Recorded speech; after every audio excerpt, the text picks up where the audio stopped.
Welcome back to Signals on 91.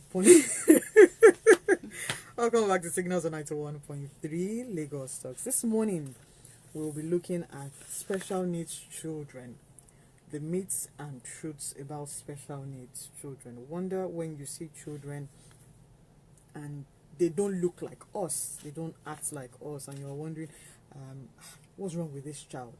I have someone with me this morning. Special thanks to Euphoric, Moremi, for making this happen. She's the founder and CEO of FOS Creative Art Studio, an inclusive creative center that helps to nurture creativity, social skills, emotional intelligence, and other practical skills that all children need to succeed and thrive in the world. The facility is also SENCO, meaning Special Education Needs Coordinator Center, providing support for children and families with special education needs, including autism, ADHD, dyslexia, and other neurodiverse needs. Her career trajectory is quite an interesting one, as she didn't start a professional life working with children. After obtaining a degree in international relations, she spent her first 5 postgraduate years working in the financial sector as an electronic banking expert, a position that came in with benefits. So quickly, now she's an entrepreneur now.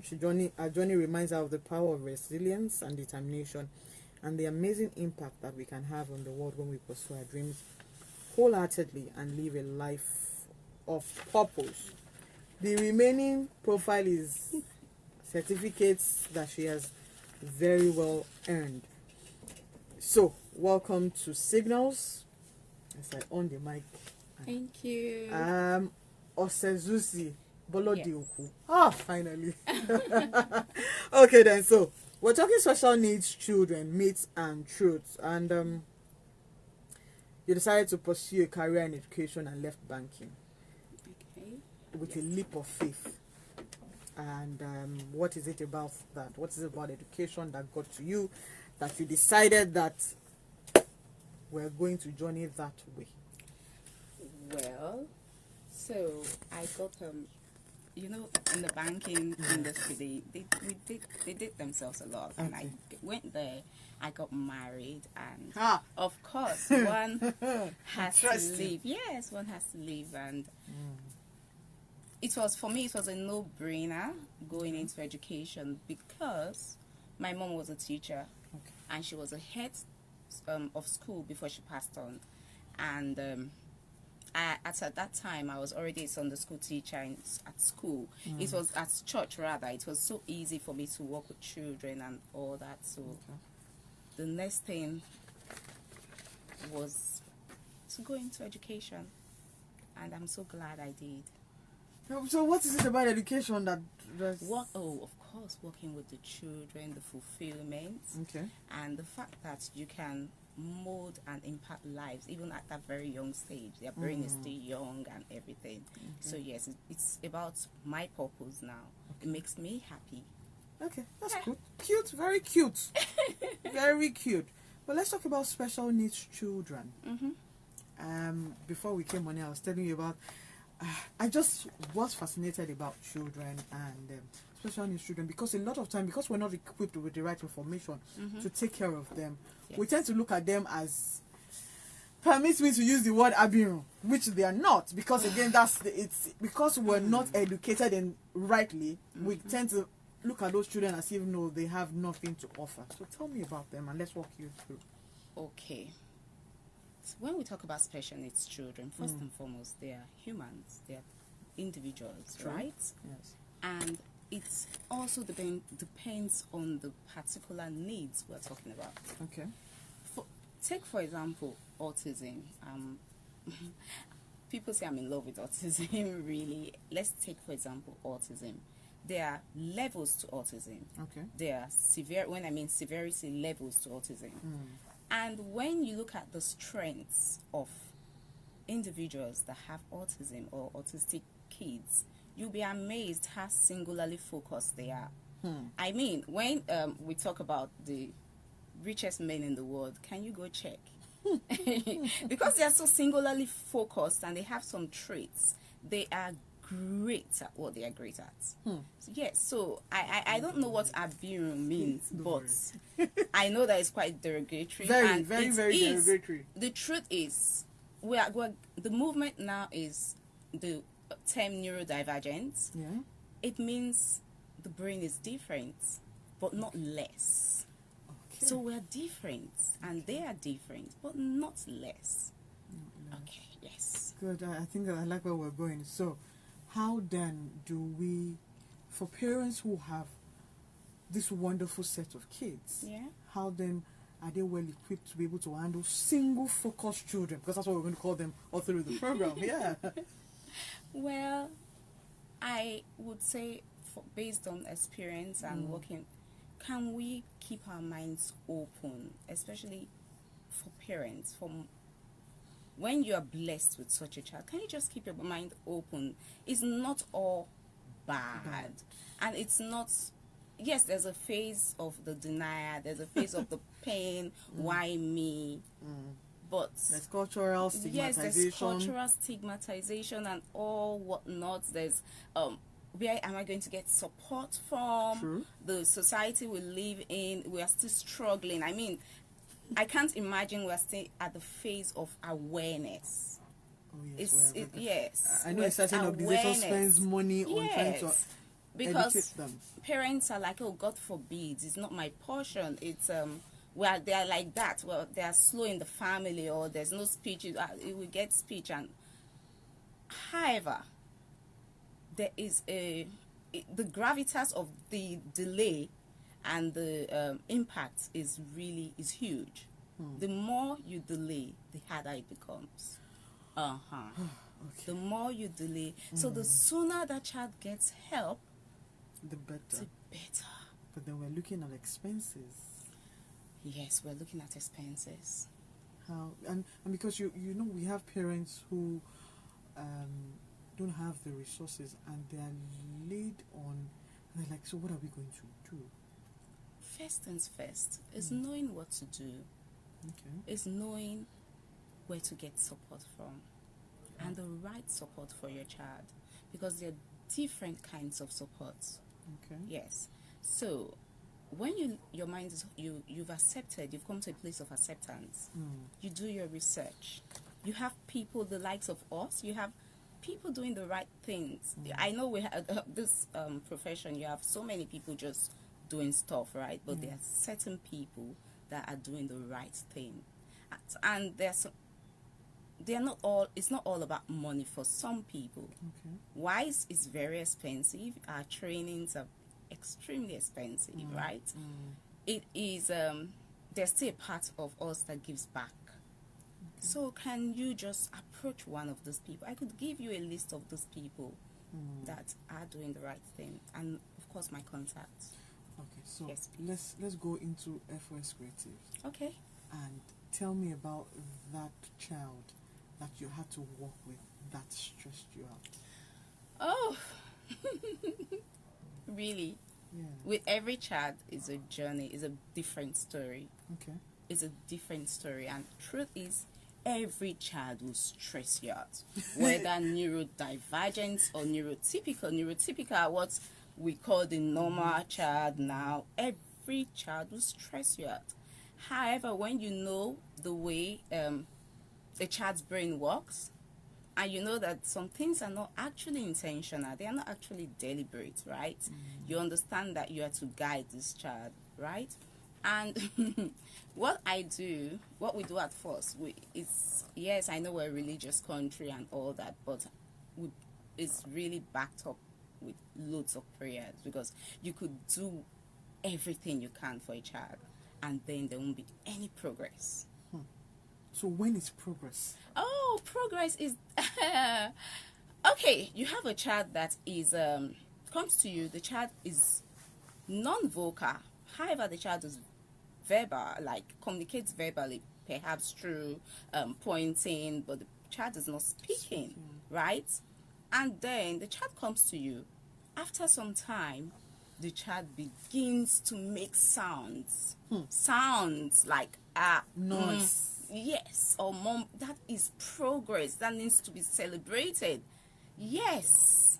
Yes, that's progress. Afterwards, there's always there are levels to it. Yeah, afterwards, after the noise, the sounds, the child begins to perhaps put the sounds together and say words, make words like, single words. That's major progress. That's major progress. Yes. Yes. Okay. So we're going. Because if you say that's major progress. Oh yeah, it is. So, for us that are looking at them and wanting them to peak immediately, does that make us selfish?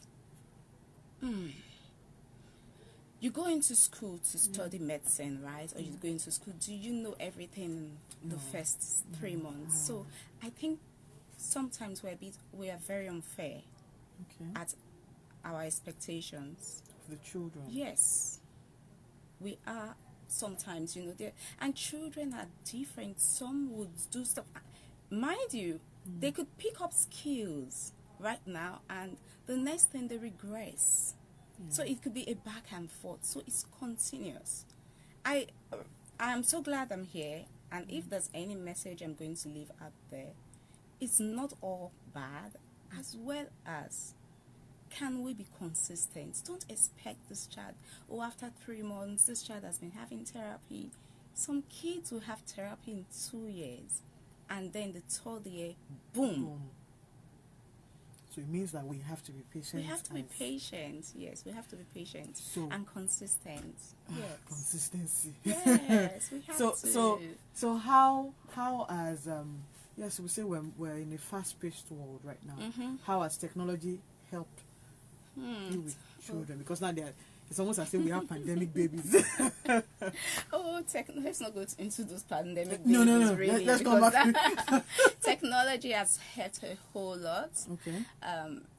There's a lot more for a child this child that's struggling with dyslexia, for example. There are basic things that parents, caregivers, home front school we could do to help that child read better. Okay. Yes, there are strips now colored strips that you can just put over the book, and the child would be able to focus on the line and read.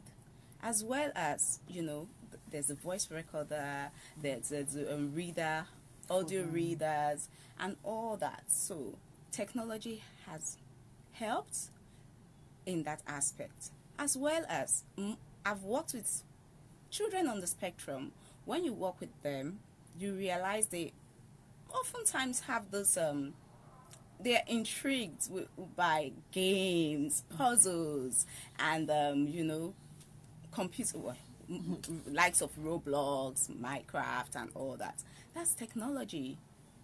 And you'll be amazed at what they can do while playing those games and while playing chess, even on the computer. Now, how do we then integrate these wonderful children into school, into our regular schooling? Okay, first things first. When we say neurodivergence, the brain is different, right? Yes. So I learned that. the brain is different, but not less. First things first is to help a struggling child, say a struggling autistic child, become a non-struggling autistic child.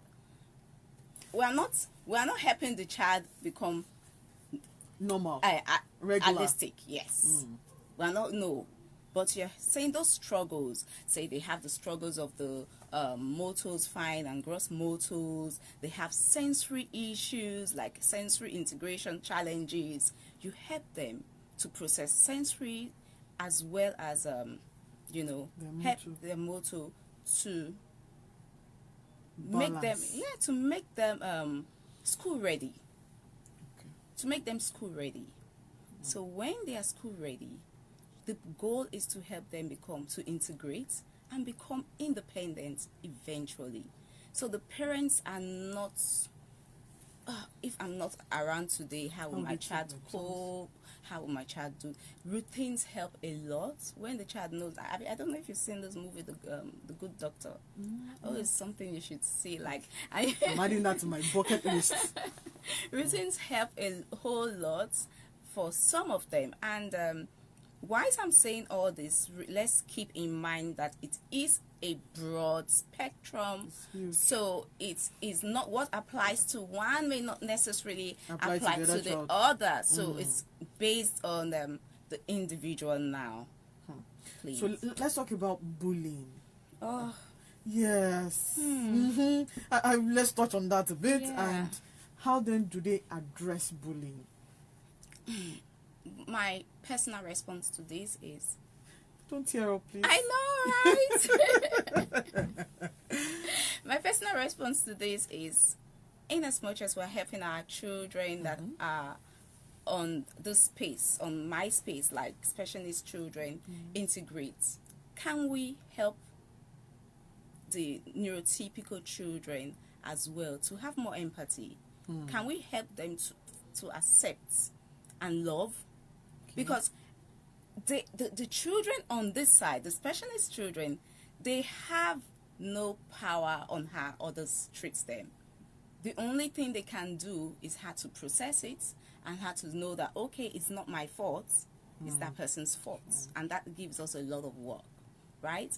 But that person, can we do better with our children? Yes.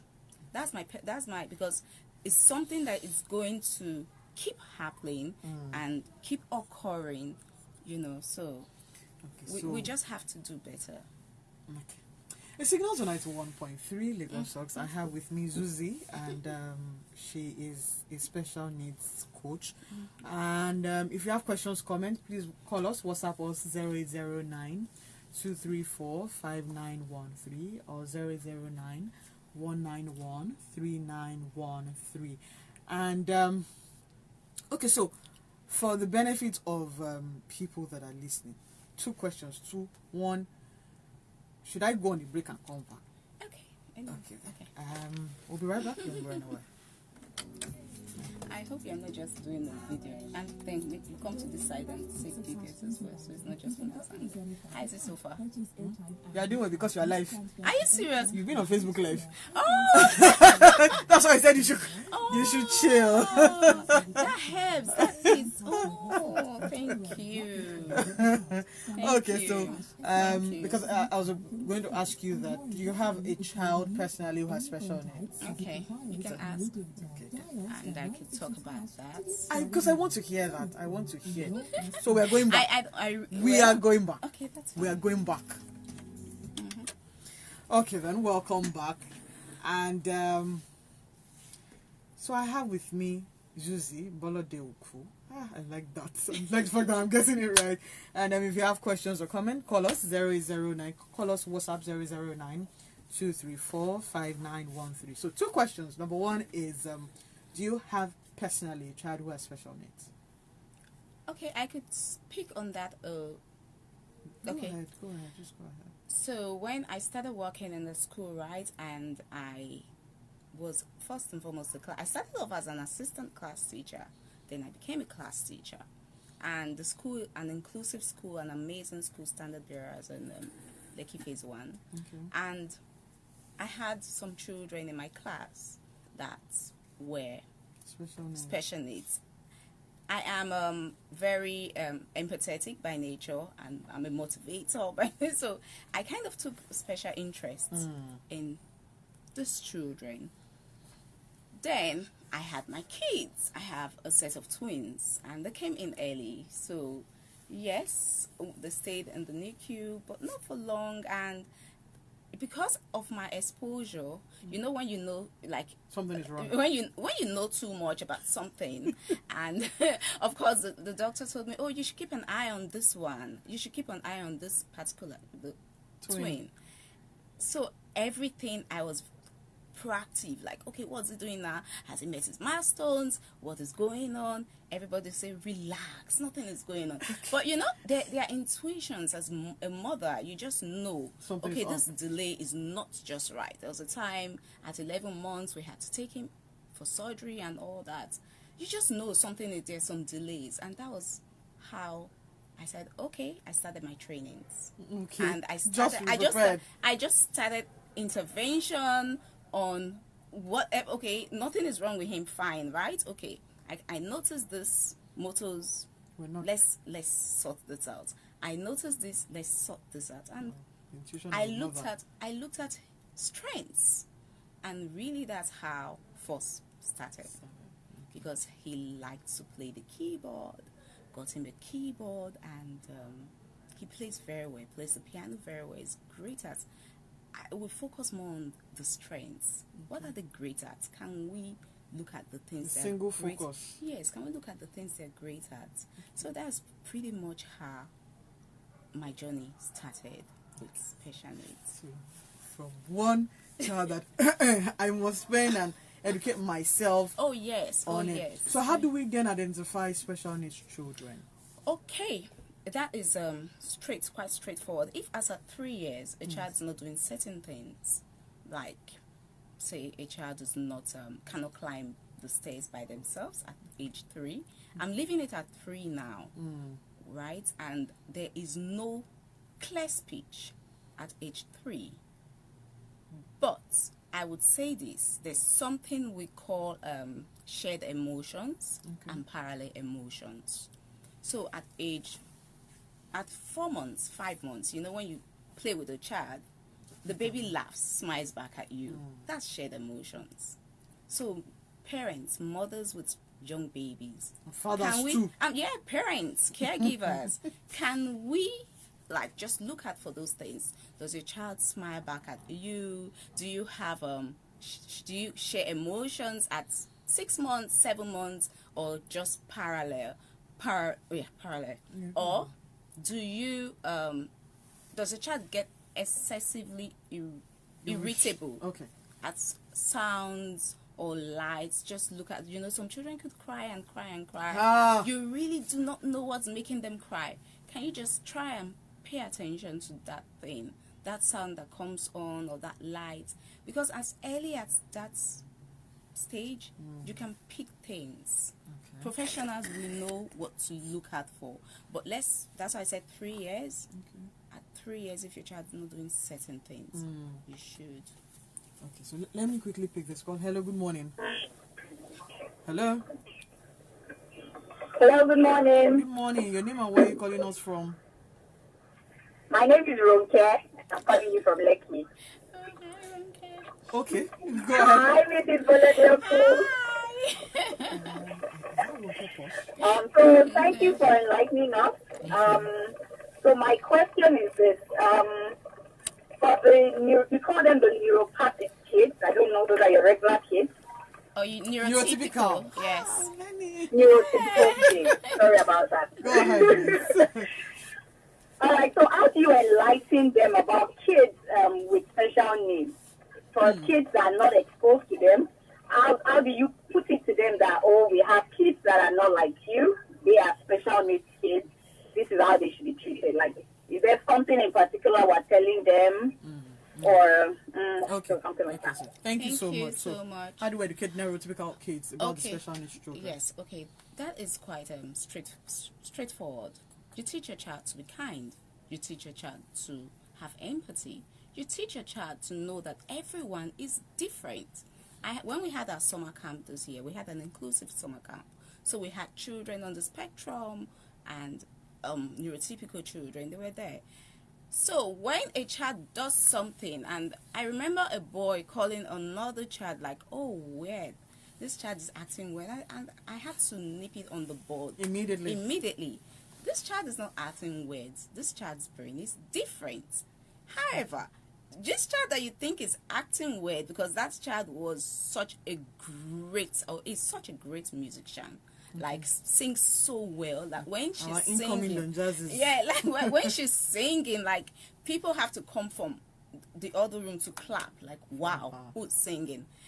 And I told them about the child's strengths. There's another boy we had that could speak 5 languages fluently, and I told them, can you speak French. Can you speak this? He can do that. And you're like, oh, wow, cool. You know, you. That's why it's good to focus on strengths. When these children know I own what I own, this is my strength, it gives them more confidence, and it helps other people look at them that they have something as well to offer that is cool. Because, you know, children are very very funny, very competitive, very physical. They don't have there's no depth. It's what they see. They see your hair is pink. Oh, why do you have pink hair? I don't like curiosity. it. You know, they're curious. So, but bottom line is we should teach empathy. We should teach love, because you can also have a neurotypical child that falls down in school. That's walking down the stairs, falls down, and other children walk by. What happens to? Oh, can I help you? Oh, did you hurt yourself? When we have such a mindset, and we have children that have love within them, they can only give love. Okay, so we're teaching children kindness. Kindness. Okay, then this is now, so for a lot of special needs children, they grow into, they become teenagers. They have to interact with other teenagers. They have to go through puberty. They have to go through different life stages, right? And they're still trying to have friendship with the neurotypical children, and they're not ready. Yeah, oftentimes they are not. Sometimes they are not ready. Sometimes they are. You know, when we teach them, when we start early, early intervention is key. There's a child I was speaking to. I was teaching the child to had to quickly say hi to people. You know, you walk in, because walking into the classroom for that child was so difficult. Like, you know, he was shy, wants to, anxiety, and there's skills to these things. You say, you do count in your mind, just count 1, 2, 3, and say hi and go. You know, you don't have to, and you really do not have to explain yourself to people. You really do not have to explain yourself to people, because at that stage we worry about what we call masking, where they try to manage themselves and try to fit in into our world. It happens to teenagers all over. So you really, really do not have to explain yourself. This is who you are. I encourage parents at a certain age, please tell your child who they are, why they are different. Because some children, they don't even know they have autism. But they just wonder, what is it about me that... They're late bloomers, they're slow bloomers, they're not What is ready. it about me? Why am I different? Can you please sit your child down and let that child know? The difference is good? Yes, that they're different. Okay, so Yes. let's talk about Nigerian government a little bit. It's just like that old father that you have to talk about. How invested are they? To be candid, we're at this point we're very much on our own. I would say I'm on my own right now. On our own. Yes, we're very much on our own. That's all I'll say to this. There. Okay, so for other well-meaning Nigerians, what do you think that they should know about? That they're interested and they want to be supportive and invest in some of these children? Well, you reach out to the people that are doing these things right. Please reach out to the people that are doing these things right. You have a lot of therapists on the streets of Lagos, the therapists. There are trained therapists and there are certified therapists, right?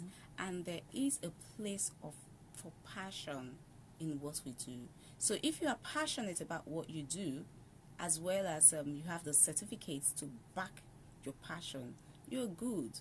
You want to work with anybody, whether a behavioral therapist? yes, a behavioral or a speech therapist and OT. There are different boards you could check. They are online. Check out the person's name. Is this person? The person will tell you, "Oh, I'm trained, I'm certified." But you could go check: is this person truly trained and certified? Because, mind you, we are still looking at abuse here. Over 70% of these children are prone to being abused. So how do we regulate that, even for a father or for a sister or for a mother? How do we make sure that our special needs children are not abused? Every child needs that hero. that superhero. Okay. Every child needs that person that is ensuring. A child is having therapy in the house. The room that child is having therapy should have cameras all over. Okay. Yes. At the So we center, have to you be go, extra yes, protective. you have to be extra protective. Okay. At the center, our center, there are cameras. So you just have Because to be sometimes extra. caregivers can abuse Caregivers they take out their frustrations. frustrations because a lot of them are not really passionate about this thing. They just do it because it's the work they found. This is the job available. Let me just do it. It's not a passion. So they take out this frustrations on these children. Away from frustrations, can we just in the next I think I have like 2 to 3 to 4 minutes. Okay. Tell me about the progress of every child you've come across. I want to hear that. Okay. The one that stands out.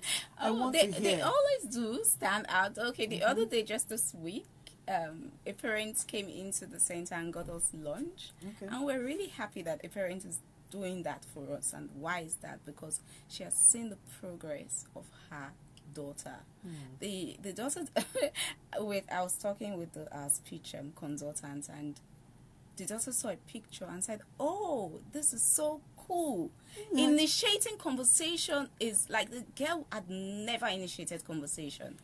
She would only respond with when she came to us, it was timid and had very few vocabulary in her word bank, and she wouldn't even speak. There was no clarity and all. But now it's so cool. Yes, it's cool. Like now it's all cool. Like she would initiate. She would ask what is. The what is who the the WH and all that was not in her vocabulary before, but now she would ask the question. I mean, that is awesome. That is awesome. That's awesome. Tell me another one. Okay, another one. Yeah, we know that one of the things we look at is, of course, speech. And let's see. Okay. I would say Go sensory organ. Well, eating. Okay. Let me put it that way. Let me call it eating. Like this child came in. This child would only eat food that is watery. Not just watery, very smooth. The texture of the food has to be so smooth. Wow. And we need for the child to chew. We need for those muscles to start exercising themselves. So in preparation for speech. So we started gradually integrating them. Semi-solid, and now the child can chew. Child is eating. How old is the child? The child is almost 4. Okay. Child so you catch them early. Oh, of course, catch them early. It's so key. It's so key. Like. Okay, so what's been the major breakthrough after going through all of your processes with a child, and the parents come back and say we're ready to take our child? Okay, the major breakthrough for us is for that child to be school ready. Okay. That child is classroom ready. That child is having to make friends, and understand what it means to have a social behavior and an emotional behavior, because that social behavior could be a struggle. Understanding emotions could be. So the child now knows, I am in a social environment and I should act appropriately. Okay. Yes, that is a major breakthrough. Now, so from here, looking back, what has been that one thing that has kept you going? Because I think you have intoxicated me already. So no, what keeps me going is those tiny progress, those things that those children do that they couldn't do before, Okay. Those tiny little things that, wow, did you see this? This boy said, he turned like, okay, there's this child who've been trying to get him to pick his bag himself when he's going. So we tell the caregiver that comes pick him that, no, don't get his bag. Let him get, this guy now picked up his bag and he can turn to wave by. That is a big deal. Like every day there's something to just rejoice over. There's something to be excited about. The little things. Okay. Now that you are a custodian, as in, I know it's a lot of work. It's a lot of work. Custodian of these people. Who takes care of our custodian? Who takes care of our children? You. Oh, takes care of me? Yes. Okay, I have such an amazing support. I have a family. I have I have amazing kids and my husband. Then my siblings. Okay. Then God ultimately takes care of me. Okay. So what's the day like in your life? Tell me one day. You wake up in the morning, and because now I have to focus my attention on you now, right now. No more questions. No. Why? No. Okay, so I study at night. I'm still it's a Gradual progress. continuous learning for us for what we do. Like there's always one certification after the other, and I study at night. Then I wake up, get the children ready for school, do school run, then come back to the center, and at the center you work. Because we have time slots for different children. They don't just come all at once. We don't take so many children as well because we need to focus on each and every child. So you have different, you work with the children, then you have meetings, consultations, and afterwards, before you know it is school run again, I'm very much involved in my children's school. In my children's school, I'm so involved. Like, I love teachers, I love my art teachers, I love what they do with my children. So it's school run again, you go back to school, come back, and then maybe the kids are swimming, you have children swimming, because we do those creative activities to encourage aqua therapy. We do music therapy as well. We're so much into the creatives. So where are we going to find FOS creatives? Oh, it's in Lekki Phase 1. It's so easy to find. Okay, I like that. It's so easy to find. It's in Lekki Phase 1. And we have a website. We have an Instagram page. I hear our Instagram page is good. So you could follow at First Creative and reach out to us, please. Okay, then, because my time is almost up. Oh, it's almost up already. Yeah. Am I going? I'm still staying with you. Wait, just hold on. Okay, then, if you just listened, we're talking special needs, but myths and truths of children. For neurotypical children, please be kind to all the children. At least, I think that's one very key was to parents. I don't know what to say, but next week, Saturday, I have a parenting coach who we're also going to have to reach out to parents, and at least we know Nigeria is Nigerian us at the moment, whatever that English is. But please be kind to children. Children, be kind to one another. Just so that when you see that you are kind, they are good to go. Well, I don't want to let you go, but I have don't want to go. Okay, no problem. We're going to do this. So we'll come your way again next week, Saturday, like we always say on Signals. Dream again, create opportunities for people. And because sometimes people will be people, please keep creating. Have a wonderful week and God bless. Thank you. Thank you too. Thank you too. Let me drive corridors. Hi, sorry. How you doing? I see you enjoy.